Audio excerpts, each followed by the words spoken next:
Hello ladies and gentlemen, and welcome to the Nerd Herd Comic Book Club. Your number one stop for stellar reviews of volumes, arcs, or stories that us or yourselves choose. You can find us live every Wednesday on YouTube, Facebook, and Twitch, and the replay on all podcast networks.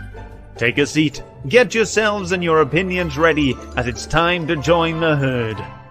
But first, please put your hands together for your hosts, Shane, Phil, Scott, and Martin, as they kick off this week's discussion.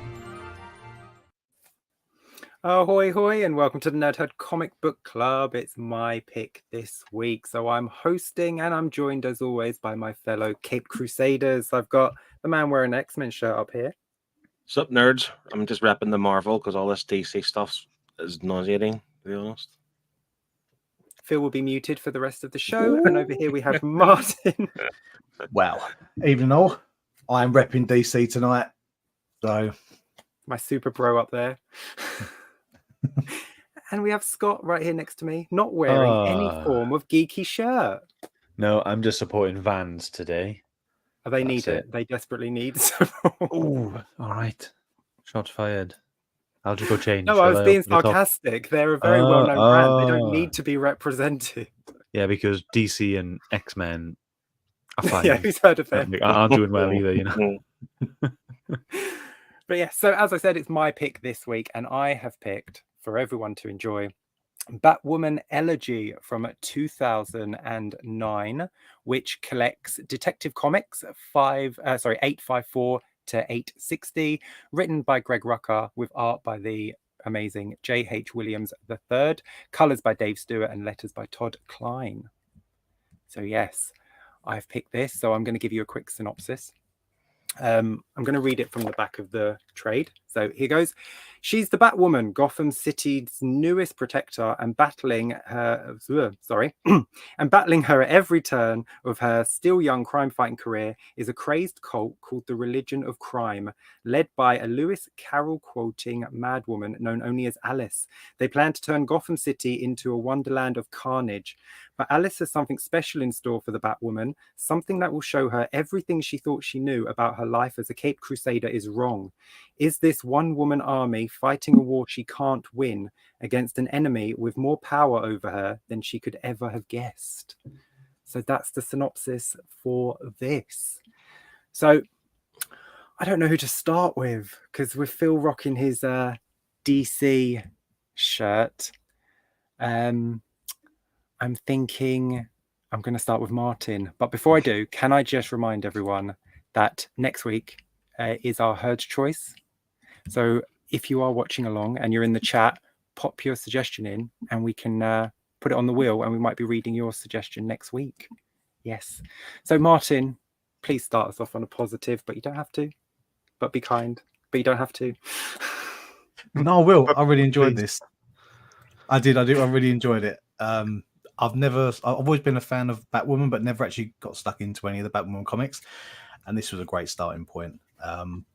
I knew a little bit about the character from watching a little bit of the CW series, but I stopped at some point. But no, I really enjoyed this. I love the way, it give you a bit of backstory on Kate Kane, and also her villain in this particular arc of Alice. And I love the artwork in this. The artwork is fantastic. The page layouts in this is great. I was really impressed. Really impressed. Didn't want to put it down. Awesome. Okay, started on a positive. So now I'm okay moving slightly over to Phil now. Yeah, I loved this. It was great. Really enjoyed it. Really liked it. Yeah. No, genuinely, I think, it gets weird. The bad guy Alice is a bit weird, but yeah, I've never read Batwoman apart from stuff she's been in the Bat books.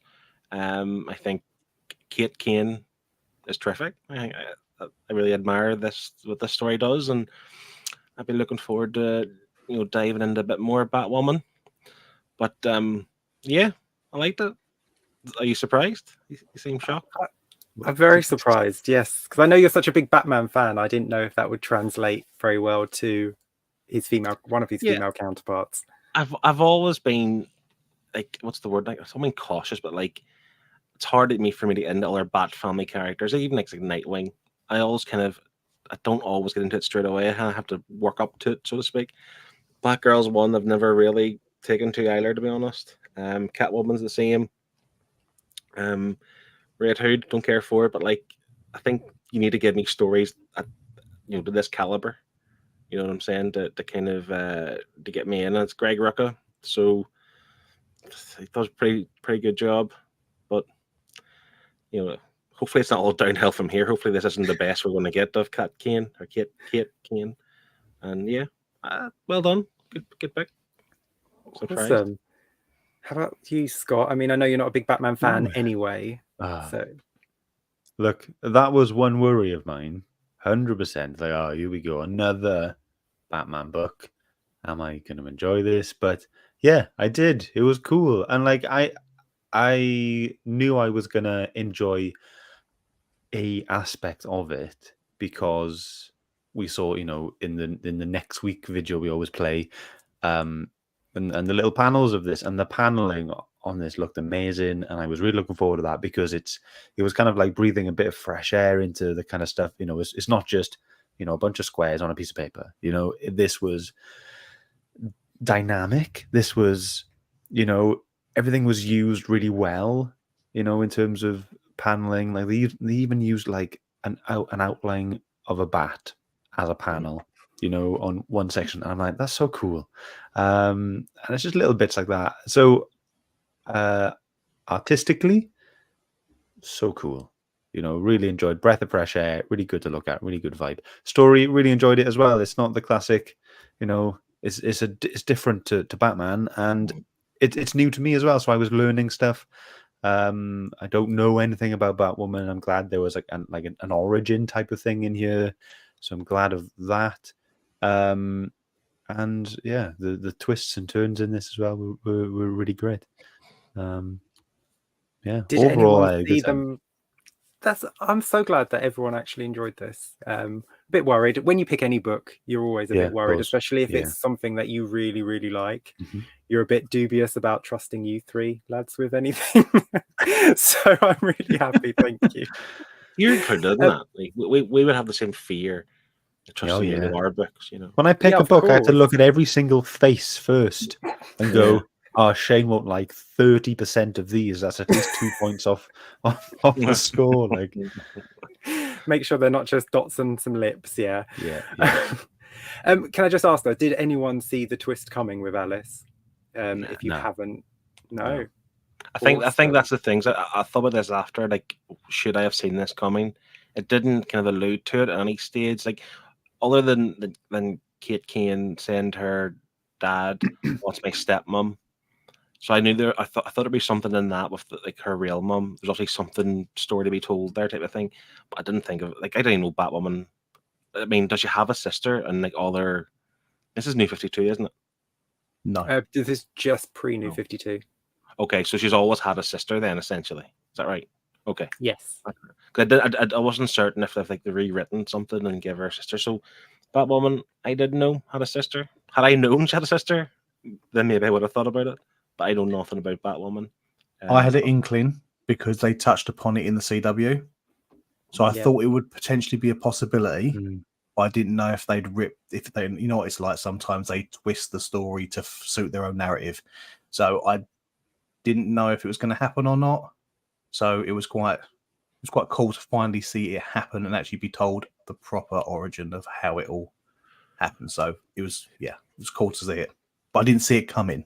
So awesome. I'm glad, because sometimes if the twists are too obvious, you don't enjoy them, and if it's too out there, if all of a sudden the Joker turned out to be Bruce Wayne's brother, everyone would just be like, "Oh, I'm done."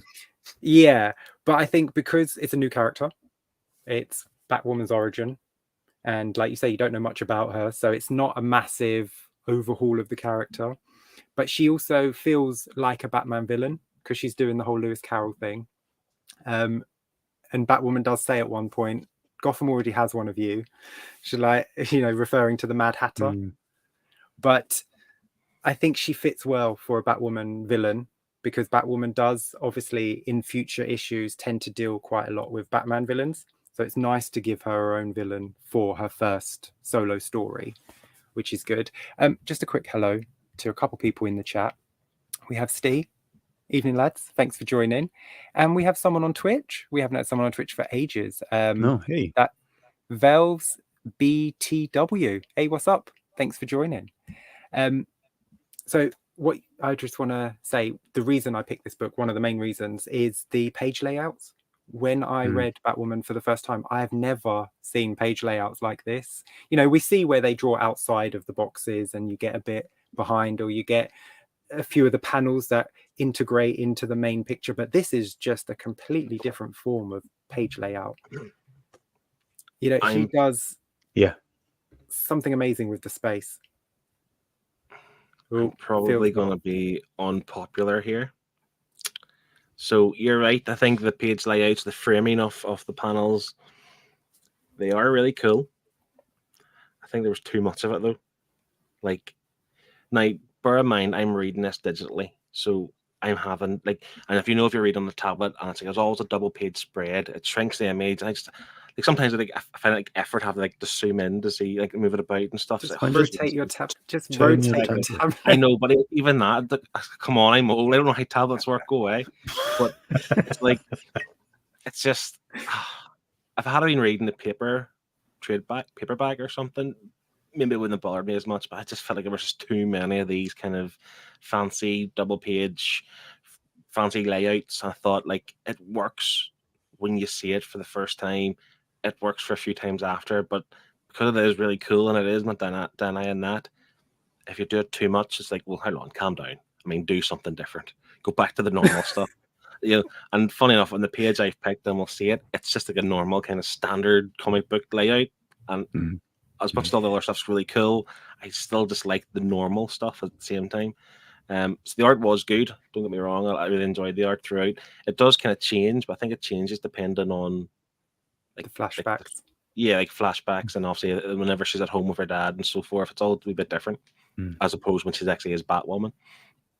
So yeah, I liked it, and it gets the art gets weird along with the story. I mentioned the story getting weird, and it does with the villain, and the art gets weird along with it, which is cool. But again, it's just a bit too much, in my opinion. I thought it was brilliant. Like the different art styles changing depending on the scenario. I thought that was awesome. Like when we had the flashbacks, it looked simpler, which I think was good because it's a simpler time and all this. I like that.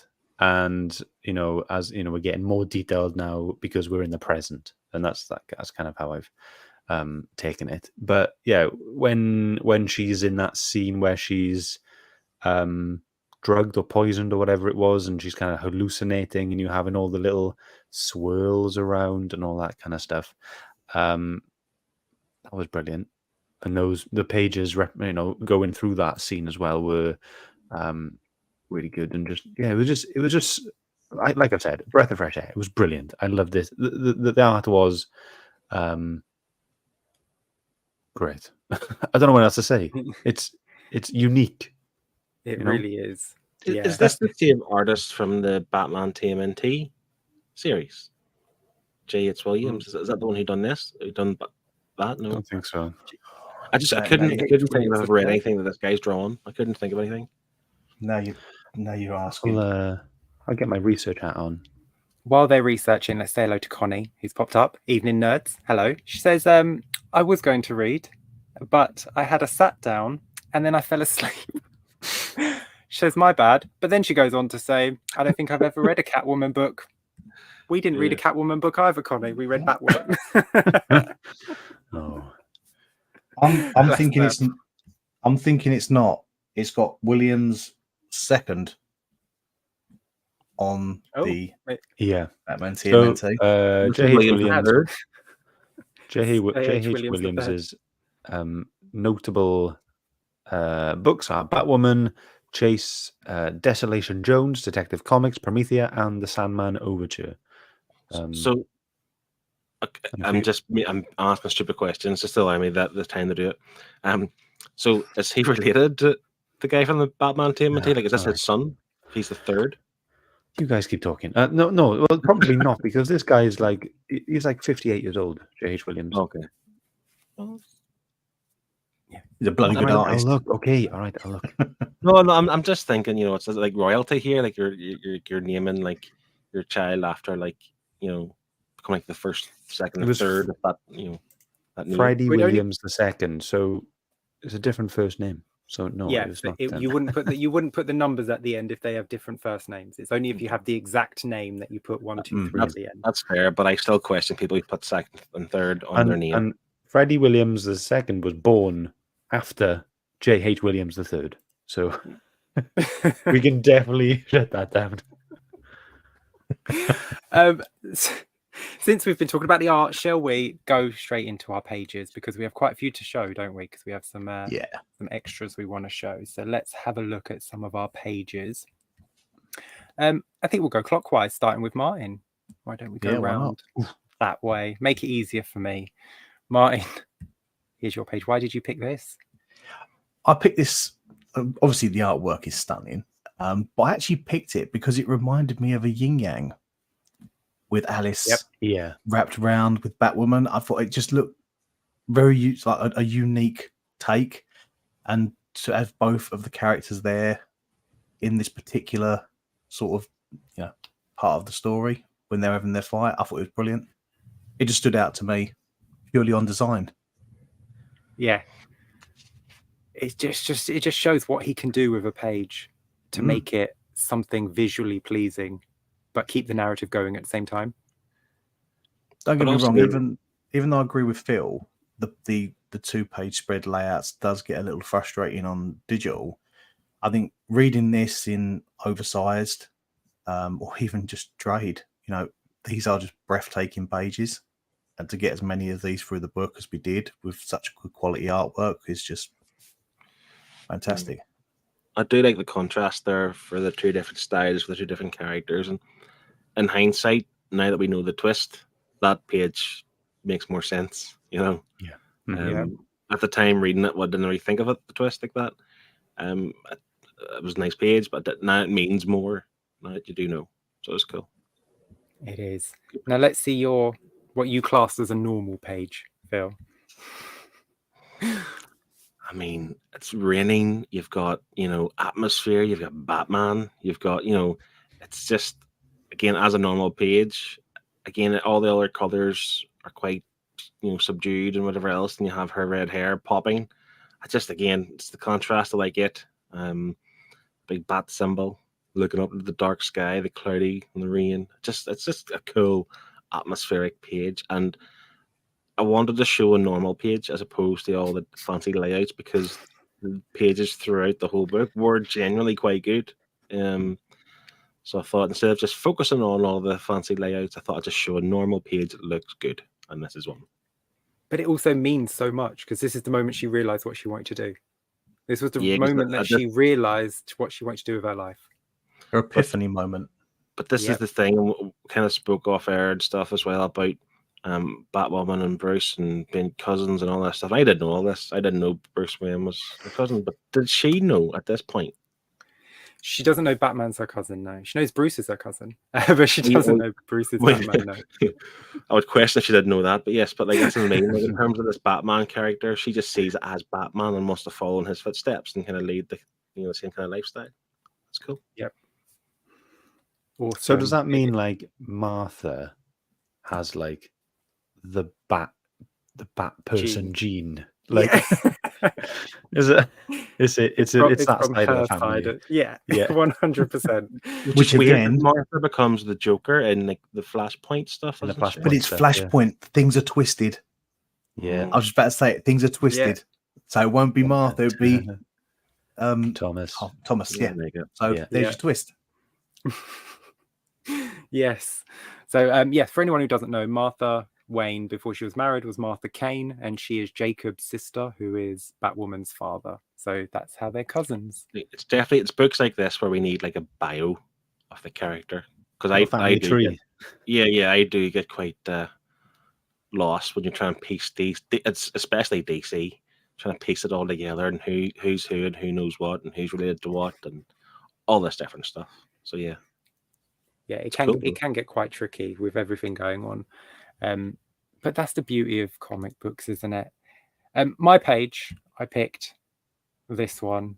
It's quite early on in the book, but I just love the pose of Batwoman. I love the detail on her with the wrinkles at her knees, just the design of the costume, the red and black. So many pages are just red, black, and grey in this book as well, which I really like.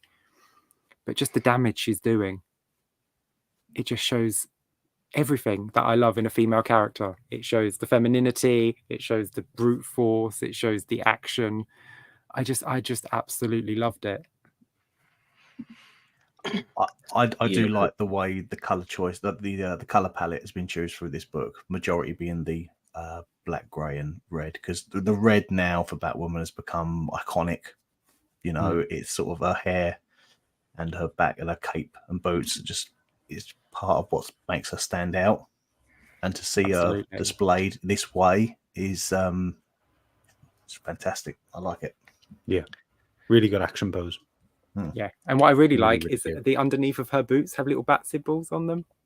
Did you see when she's like kicking someone, the soles of her shoes have bat symbols in them? Cool. Which is just such a nice little thing to add. Scott, how about yours? For anyone who knows me outside of this, I'm a massive fan of Wes Anderson films, purely because of the symmetry. And here we go. I chose this page because of the symmetry. It's absolutely lush. It's so good. I read this digitally, but I can imagine reading this in a book. It's split down the middle perfectly. And yeah, I love the top half of that page with, you know, kind of like the bottom half of her face and the bat symbol and stuff, and the rest telling the story then of her waiting outside of the hospital or wherever they are, this lab, waiting for the DNA test. And I love the last panel there where she just goes, "All right, thanks, have a good night," and she just falls off the building, like, "See ya."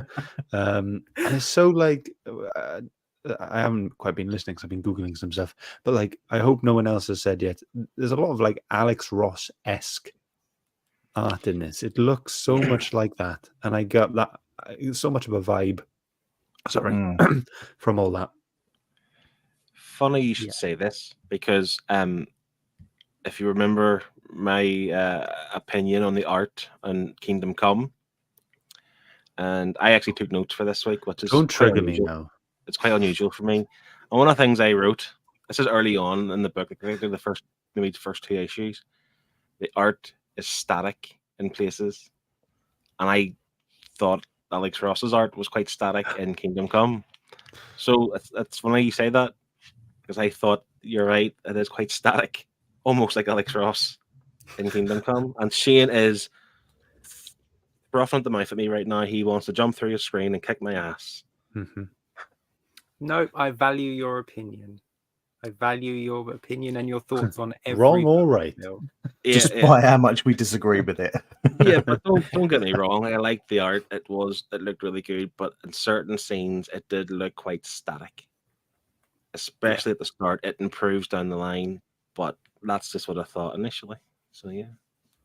That's absolutely fair. Can we just quickly say hello to Liam, Funky Gibbons? Hey there. He says there are so many cool pages in this book, and he's not wrong. We say cool. Phil says too many. He says, but yin yang, everyone has their own. Tomato, tomato. Yeah, that's right. But I think Phil's issue with it could have slightly been negated had he read a physical copy, because you don't have that zooming out issue. Like you say, when I open this and there's a 2-page spread, I literally just open the book straight to a 2-page spread. You don't. Whoa, is that it's how not it works? Jarring. It's not jarring when you're reading it in physical. So I see what you're saying on digital. I think that's an issue they could maybe address with the digital format. Shane, can I ask, is that your reading copy, your carry in your bag copy, or how many of those copies of that book do you have? Yeah. This is technically my reading copy because my keeping copy are my singles. I have the singles and all the variants. So this is what I read when I want to read the book. You must really like that because you don't collect trades. I don't collect trades. And you must really like that. You know me so well. I know. I've got a little bonus page, and yes, you've been hiding it from us. I know. I'm hoping I was the only one who picked this up, but it's fine if I didn't, and hopefully people who are watching can maybe they didn't spot it. So I'm going to show you this page, okay? Let us guess. What? Right. Do you know why I'm showing you this page? Before any of you no. blurt out the answer, just say yes or no. Maybe. No. Yes. Yes. Phil, yes. Yes. There are, as far as I could see, 4 secret words written in the art of this page. Wow. Okay. So we're playing Where's Wally now, are we? Here they are. Oh, okay. So we have the word fear written in her cape. In the window, we've got the word damaged. In the arm of that little girl there, we've got the word, I think it's revenge. And then in the on the right side there, we've got the word destiny. And I thought this was so cool. As soon as I clocked the fear one first, and I was like, oh, that's really like, I was like, is that an accident? And then I looked round even more, and I was like, oh my god, there's actually more and more words in here. But I think I've got them all. If there are more, let me know. Great. To be fair, spot. It's taken me a while to spot that fear, but now I see it. I was looking at the red, but the red isn't the actual. Yeah, it's the grey, isn't it? Show the original one, just in case the red is messing you up. But yeah. So what's the one on the girl's sleeve? Revenge, I think it is. Right. Okay. So yeah, I thought I knew what it was. I thought you were referencing a tunnel with the flipping leaves that are alive, but no. The faces on the leaves, yeah. The sad faces, yeah. Yeah, but there we go. Good spot. I like it. There we go. Great. I'm just Actually, I was the only one to like spot that. Yes. I'm the king nerd. Do you want to show us I'm some not, variants? really. Should we have a look at some variants through Yeah, this? go on. So there were 5 variants in the back of the trade, so I went and grabbed them all. Yes. Shane already has them all, I would assume. Yeah. He's got multiple copies. Multiple copies. That's what he said. My backstage. reading copy. Yeah. My copy my to look story at, copy. my copy to share with friends. So here's the first one. This is, yes, I absolutely love this. This is the one I accidentally got 2 copies of. Okay, all right. Accidentally. What's the name say? Something Jones. J.H. Jones? J.B. J.G. Jones. Yes. Right. Yeah, I got it there. So J.G. Jones. That's the first one. That's cool as hell. And the second one, this is J.H. Williams III. Yes. Yeah, I like this. It's actually a second printing, not a variant. Yeah. But yes. Sorry. All right. So Just a different. Oh, all right. Just a different cover. Okay. Then we've got this one. Adam Hughes. Yeah. Oh, I mean, look at that. It's a good one. It's a good one. In the chat, everyone watching in the chat, let us know which one of these are your favorite as well. Okay. This one by Jock. See, I like that. Very jockey. It's kind of negative space as well, isn't it? Yeah. And then the last one by Phil's favorite artist, Alex Ross. But just I look do really at the like Alex shine. Yeah, for covers. Right. What's your favorite one? Oh, don't make me pick. Come on, It's gonna be one. between Alex Ross and Hughes. Right. I'm gonna go really quick. Okay. Boom. 2, 3, 4, 5. Adam Hughes. Yeah, I'm going with Adam Hughes as well. Yeah, I'm going to go number 1, actually. Okay, so Martin and Phil is Adam Hughes. Shane is that one. It's just for the layout and everything is a bit more. Yeah. For me, yeah, it's that one. Mine is Jock. I like the Jock one. Oh, I mean, you can't go wrong with any of them, could you? No, totally. I want that Jock one. Liam says it's got to be Jock for me, I think. And sorry, I'm taking over now. World Comics Review is saying, "Gotta do something like that in one of my comics now." Ooh, what comics do you have? Let us know. Lee said he clocked the word damaged, but didn't clock the other words on there. And there we go. There we go, Shane. You can have the You've got reins. You really have good the con. eyesight. You have the con, Shane.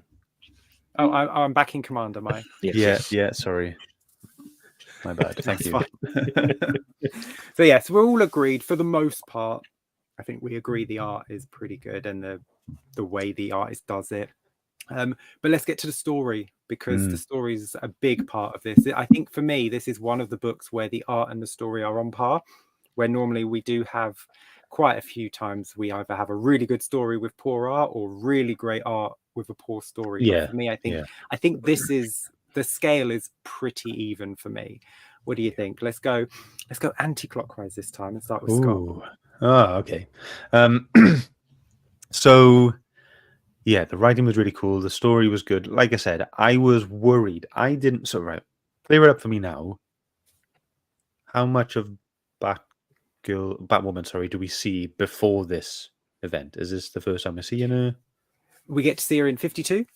She first appears in the week-long maxi series 52. Right. She then gets a side story from that with Renee Montoya, where they actually discover the Book of Crime and the cult, the original cult. So that's what they're referring to when she says she was stabbed in the heart. That happened in a mini-series that spun from 52. Is that with Bruno Mannheim? Yes, he's the one that was in control of the cult when they stabbed her through the heart and she didn't die. But yes, so that's the origin of Batwoman and the start. But this is the true origin, because we get flashbacks. So as a new reader to this, I'm not missing much. No, that's it. Okay, cool. Because that's what I was worried about at first. Initially going into this, I was like, "Oh, Batwoman. This is like maybe this well-established character. I have no idea when." Like, I know this is Detective Comics 854 to 860. I was like, I don't know what I've missed before this. So I was really worried that I would not get some things. I wouldn't understand some of the relationships. I wouldn't, if there was references to anything, I maybe wouldn't get it. But yes, they call back to that, the stabbing in the heart and the Book of Crime and all that kind of stuff. But I didn't feel lost. I felt okay with it. And I was really glad that we had an origin as well, because one, I like to know where these characters come from and what makes them, take this kind of route in their life. But yeah, I thought it was really good. It was. I can't complain, honestly. Like, it was a really well thought out story. Like we said earlier, I didn't clock.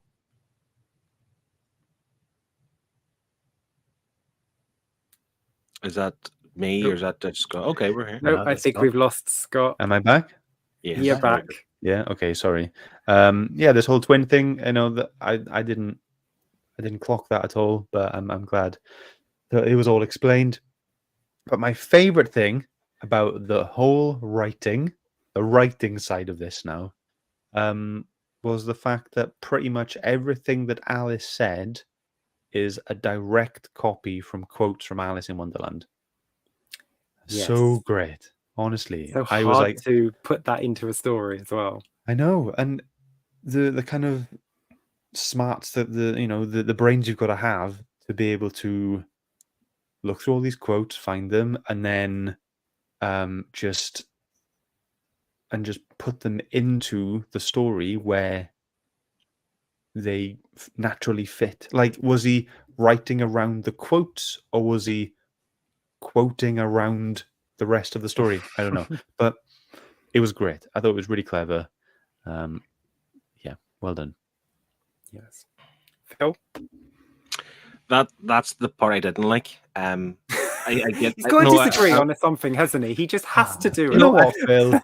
No, what I mean, whenever the story got weird was when all that like you weren't really having a coherent sentence or a conversation with Alice, because she was using all the other quotes from the Lewis Carroll stuff and Alice in Wonder. Like, I get it and it's cool, but it's just I found it difficult to follow that at times. Not all the times, one or two times. I thought, what's she talking about? She's waffling on. She's just making no sense, a bit incoherent or whatever. I did find the Alice stuff weird. It's a bold choice almost. Like, it is done well at the same time, but it's still quite a bold choice. And I did think it was. There were some times I had to roll my eyes slightly. Think, oh God, what's this now? Do you know what I mean? But like for me, the best stuff, like that was issue 2 and 3. I think they were the two weirder ones. That's when Alice had her time to shine. For me, the best stuff in the book was the end. We had the flashbacks and went back 20 years, and you seen the abduction of her sister and her mum, and then you seen her getting older and kind of trying to fight crime with her dad's stolen like grenades, whatever else. Like that's what I liked the best. When it was quite simple, but still entertaining. That was like there was more tense or more tension, I think, with that kind of story.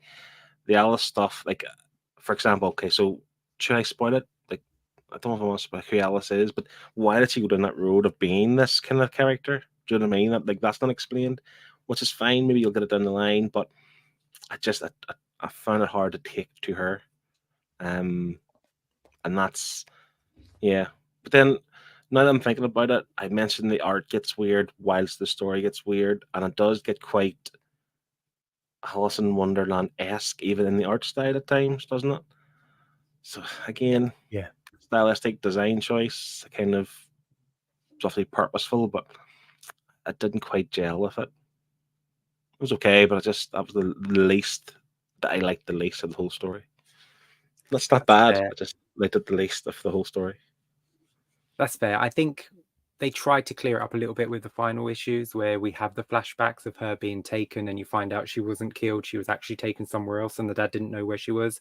So I think you're supposed to think to yourself, all she had was her Alice in Wonderland book to get her through whatever traumatic event she was going through for the past 20 years or 13 years. So I think it will be explained, but I think you're supposed to take from that she was broken beyond repair.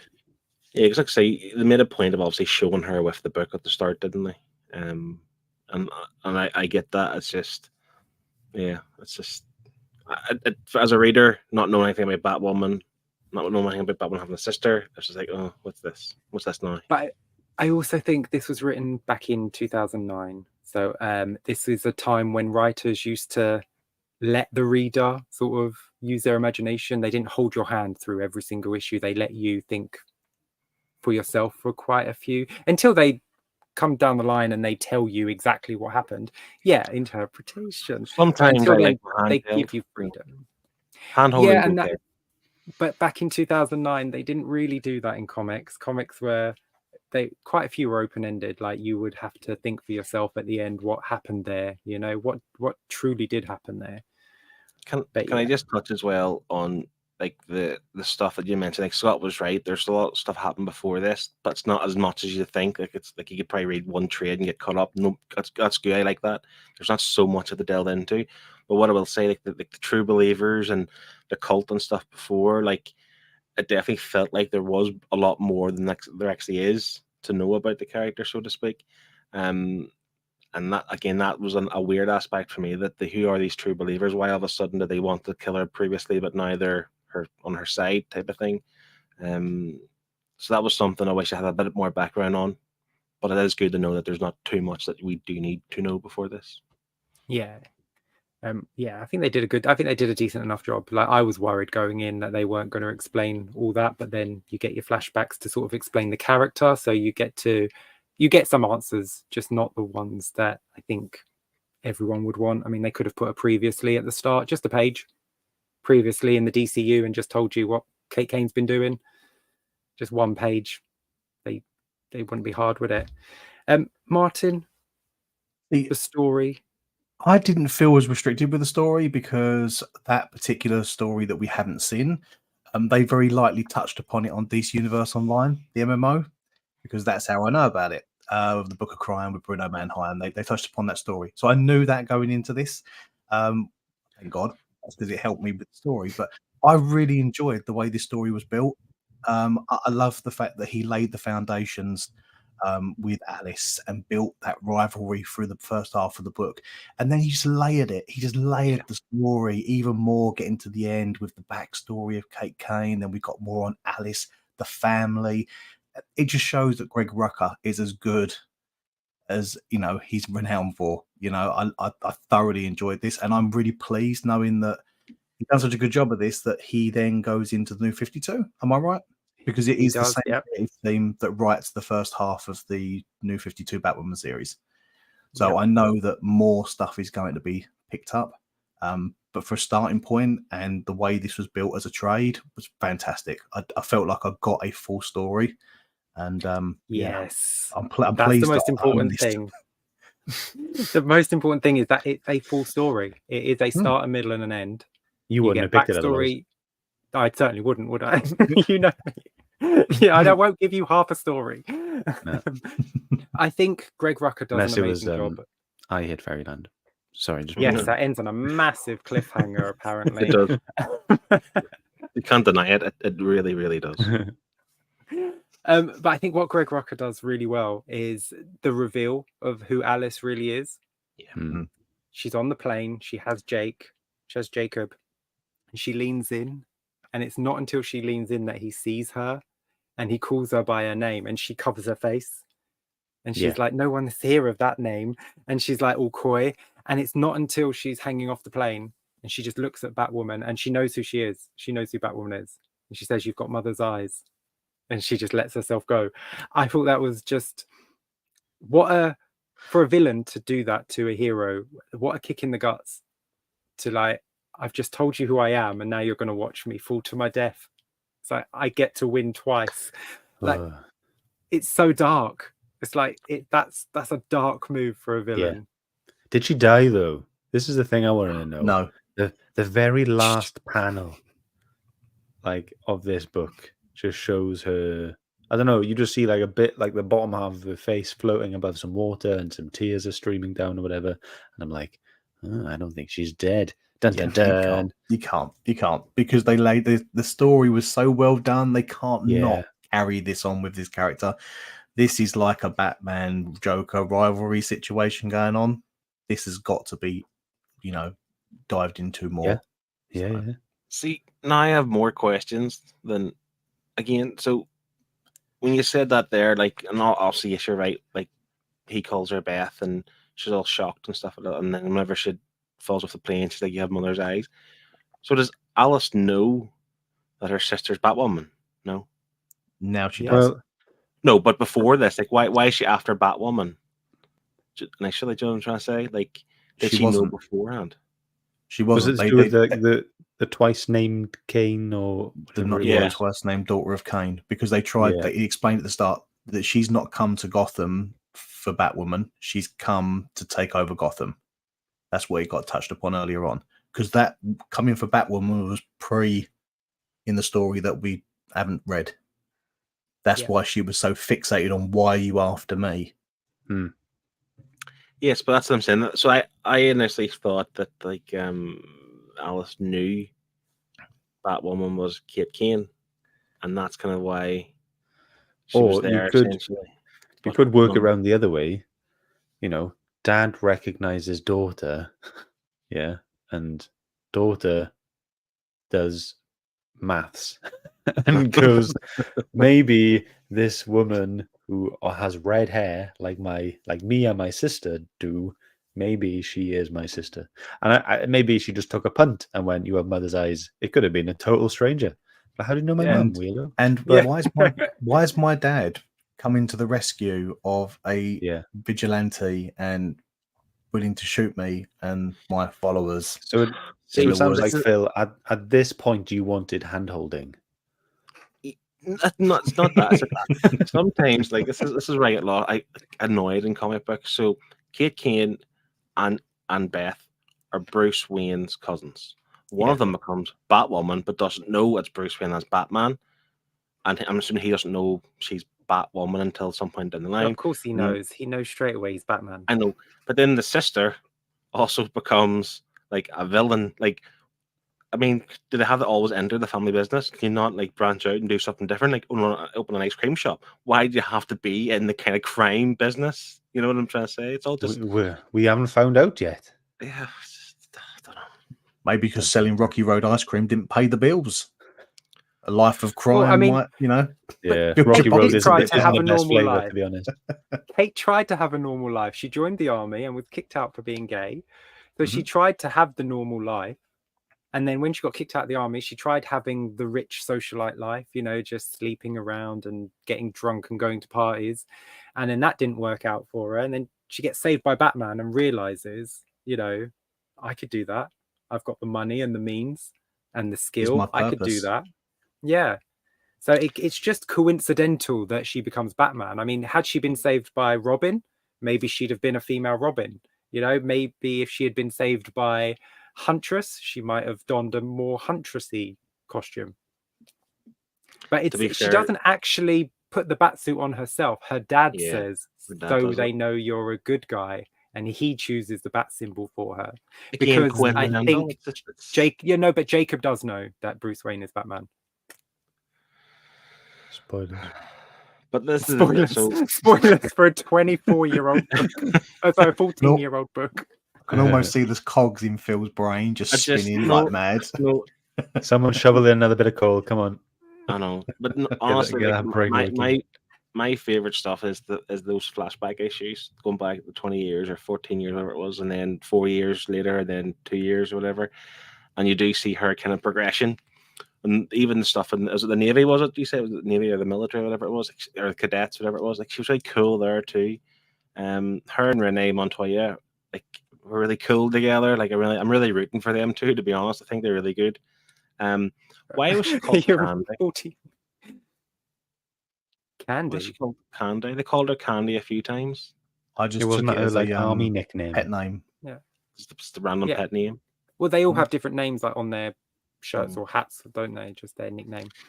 But I really loved the father-daughter stuff. Like, he's obviously, and she calls him sir. He called her soldier, and some people think, oh, that's a bit passive aggressive or whatever. It's not right, but actually, it's the opposite. It's really lovely. It's like a really good bond that these two share together, and it's a sign of respect. Yeah, and then the fact that whenever he doesn't want her to go out and fight the crime, but when she explains her reasons, he's like proud of her and wants to get involved, buys her all the stuff she needs and gets her set up. Like, that was really cool, and really, like, it was really lovely. Like, you can tell they have a good relationship and a good bond. Even though he sent his daughter out to fight crime, which is really odd, but still. So I like them, and I say her and Renee, and even the other girlfriend she had, the cadets. I forget her name. Sophie Moore. The relationships were all really good and really well written, and yeah, quite like well respected or something. You know, I enjoyed them. Good, because I think they do a really good job with her as a gay character. Mm-hmm. I think it's done really well. It's done realistic. It's not over the top. It's not hidden away. Like, it's done really well. Yeah. She was a character created to be gay. They didn't just jump on the bandwagon of a popular character and make them gay, which is something I just despise. They actually created a gay character and put time and effort into her and made her a legitimate character. It felt so natural as well. It suited the character. The bit with the, being kicked out of the army and all that, there's a little bit of credits at the start of that particular issue saying special thanks to Lieutenant Daniel Choi for his generous assistance in the research for that issue. So I'm assuming, the code 125 or paragraph or section 125, whatever. Yeah, whatever it was. I'm assuming that's the real, the real code number for it, and that violation was a real thing in whatever time this was set in. And it's the don't ask, don't tell rule. You can be gay, you just can't tell anyone you're gay. You can be gay, just don't be gay. that was a great scene where he was like, I just need you to say it. She said, nope, I can't. I'm not going to lie. Yeah, I'm totally gay, and it was great. But you're right, she wanted to make sure no one else was going to get in trouble first, though. She wanted to make sure Sophie was safe. She said, "Is anyone else up for this?" And he said, "Just you." And she went, "Okay." I think she would have lied to protect Sophie, but not for herself. But like as Scott was saying, the fact that there's a bit of research done, albeit it might have taken half a day to actually work this out or whatever. It's a kind of is it the due diligence? Yeah, is that word? Yeah. The due diligence. That's the one. As in, like they're actually working to be able to tell an accurate, realistic story, which is really good. Can I just say too? I always thought Batwoman's hair was real. So it was really weird when you seen Yeah. that the hair wasn't real. That's part of the mask. It's like a wig. Well, it is real, just a lot shorter. Oh yeah, but I just meant like when you see her in the suit and she's got the big flowing red locks, like, and this is the thing. I would genuinely have the same concerns her dad would have. One or whoever it was, like one pull that hair and whatever else, like. That's true. Like if I was fighting that person, I would just yank her hair and she wouldn't be able to do anything about it. But it's not real, which is good. It's a great way to cover your identity as well. People are looking Yeah. for a redhead with shoulder length hair, and Kate's got a bob. But you look at Kate and you go, well, she's obviously not Batwoman. She's not cutting her hair every night, is she? It's a Sticking great it back way on to... the next day. Extensions. But I mean, Barbara Gordon doesn't get her hair pulled that much, and she has her hair out of her cowl. It's only Cassandra Cain that wears the full cowl. Yeah. So I do have to it's say fine. too as well that there's definitely like Black Widow vibes in this. With I suppose there's going to be with the colors used. Yeah. And whenever she was like basically before she became Batwoman in the suit, when she was kind of fighting the crime. Remember she went undercover at the bar, and Renee saw her and said, "What are you doing here?" But really she was just like listening to the people who were there, and then obviously beat them down the line type of thing. Like she's wearing the combat gear, the kind of like the stealth spy gear that Black Widow would wear With the earpiece and stuff. Yeah, exactly. Yeah, So I got there are vibes from that as calls for well. and, yeah, still cool. I still really liked it, but I mean, I suppose DC and Marvel copy each other for everything these days, and always have done, I suppose. Yeah, they always have done. Yeah. On many characters. Does anyone have anything else they'd like to add before we go into final thoughts and scores? I'm all good. No? Yeah? All good. Well, let's get into our final thoughts and scores then, and remind everyone that it is viewer's choice next week. So if you do have a suggestion for us, pop it in the chat along with your score for this book if you've read along, and we will put your suggestion on the wheel at the end, spin it, and you could have your book read by us next week, and of course get some Nerd Herd swagger along the way as well. Yes, notebook, bookmark, and stickers. So yes, put that in the chat while we go through. Yes, and join us if you'd like. Tottenham But Gaming Martin- is straight in. Yeah, he's straight in every week. He wants to get his books read. I think it's the only way he reads a book is if we read it. It's an excuse to get himself reading. There's 3 books straight away. Like look at the quality of those books straight away.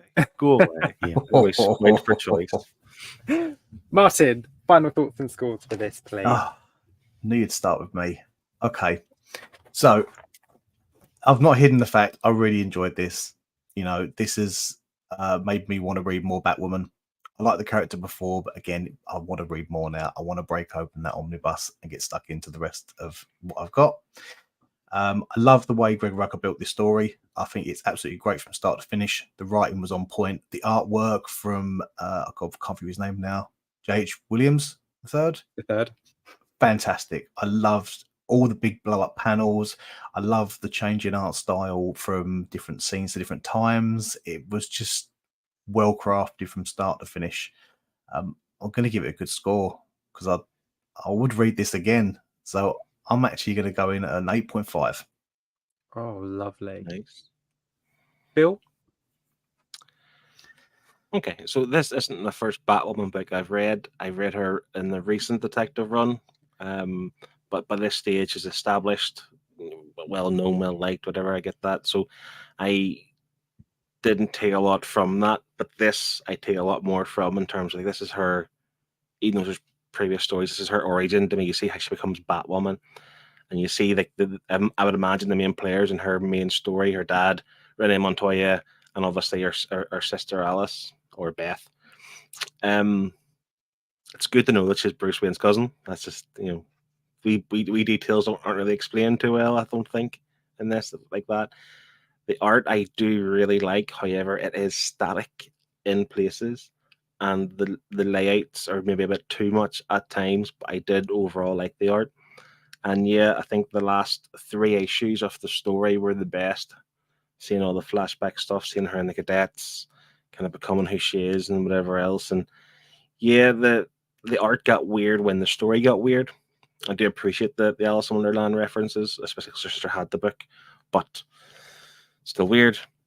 But I did like it. I really liked it a lot, and it's made me want to learn more about Batwoman, read more of her stories, and definitely look out for her in the future. So I'm going in strong 2 with an 8 out of 10.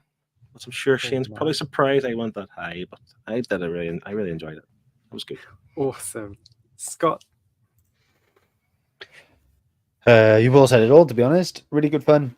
And I always feel like I'm rehashing what I'm saying. The only downfall I found with this is that, yeah, we had some issues, not issues, but I didn't know what they were really referring to when they talked about the Book of Crime and they had the heart thing. So there was some little callbacks, and I probably can go and read that, but based on, just this, what we're reading and talking about today, that has brought it down a little bit, but the art has totally sold it for me. And the fact that we have a really cool origin as well,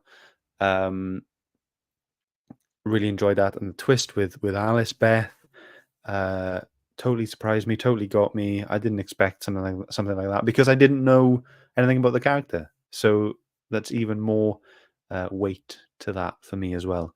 The Alice in Wonderland quotes, loved them. Every now and again, I would just Google a random thing that Alice has said, and I'd be like, yep, okay, that's from the book. Yep, okay, that one's from the book. So I just assume everything is from the book. Everything is from Alice in Wonderland, everything that she says. So kudos to that, and I really enjoyed that. Everything, it was really good. A couple downfalls, like I just said, but I'm going to go for an 8 out of 10 as well. Oh, lovely. A few more seconds to get your picks in for next week if you haven't already. So for me, I picked this obviously because I love this character. I love this book and this story. I love the artist. Like you said, he follows it through to New 52, which is great. There's quite a few issues he does, which is fantastic. And it's the whole team. But I love this character because for me, back in 2009, this was an accurate representation of a gay character that you don't or you didn't see at the time. There are plenty of gay characters, but front and center, an accurate. This is what I class as an accurate representation. She has her love life, she has her relationships, and they feel natural. They don't feel forced or fake. It feels like a natural progression from one partner to the next. Like you have Sophie when she's in the cadets. She has Renee when she's younger. Now she's with Maggie. Like there's a natural, she's not jumping. She's not bed hopping. She did that in one of the flashbacks. She was living her life as a party girl. But as she matured, her partners matured with her, which was just a really nice representation that I appreciated personally. And I just love the character of Kate Kane. I just think she's a fantastic addition to the Batfamily. And I love this book. I mean, I have a reading copy of the trade, so I love this book. I'm going to give this a 9. It's not perfect, but it is up there for me with my top reads that I recommend to people. So it's a 9 from me. We do have some scores in the chat, if I'm not mistaken. Yeah. So Steve gave it a 7 out of 10. No explanation, just a 7. That's fine. We do have another 7 from Liam, but he does give an explanation. He says, art and colours were very much a selling point for me. Story was good overall, but not a great jumping on point, I found, even though I pieced it together by the end. Well, I think that's fair. I think that's really good. If he managed to piece it together by the end, that's a good sign of a good writer. So chuffed with that. Totally. So scores are in with the 2 7s. We have an average of 7 out of 10. So adding that to Bill's 8, Shane's 9, my 8, and Martin's 8.5. Does it get in the top 10? This gets an 8.1. Ooh, just missed it. Yes. No, this is on the top 10. Oh wow! Why did I think you needed an 8 to get into the top 10? Sorry, that's the sequel. Yeah, that's the wrong one. Oh, building the suspense, Scott. Building the suspense. Sorry. No, it still knocks it off. It's still there. Oh, yeah. We knocked Thanos' wins off. Whoa. There we go. And I'll show you the rest of the leaderboard as well. So yeah, Thanos wins is off, so it is now 6th place. Wow. Well done. Well, I'm chuffed with that. Even if it's for a week, I'm chuffed with that. Well, this is the brilliant. thing we've seen in recent weeks how hard it is to get onto the top 10. Mm. So Yeah. that's good and strong. Say Absolutely. Thanos has been there for a while. Yeah. I'm a bit sad about that. But sure. But Thanos wins are still technically in the top 10 because we've got doubles in there. So Yeah. So let's move on to the Nerd Herd, shall we? Sorry, the Herd's pick, and see what we've got. So Tottenham Gaming has suggested The Punisher, King of Killers, Book 1. Connie has suggested Do a Power Bomb.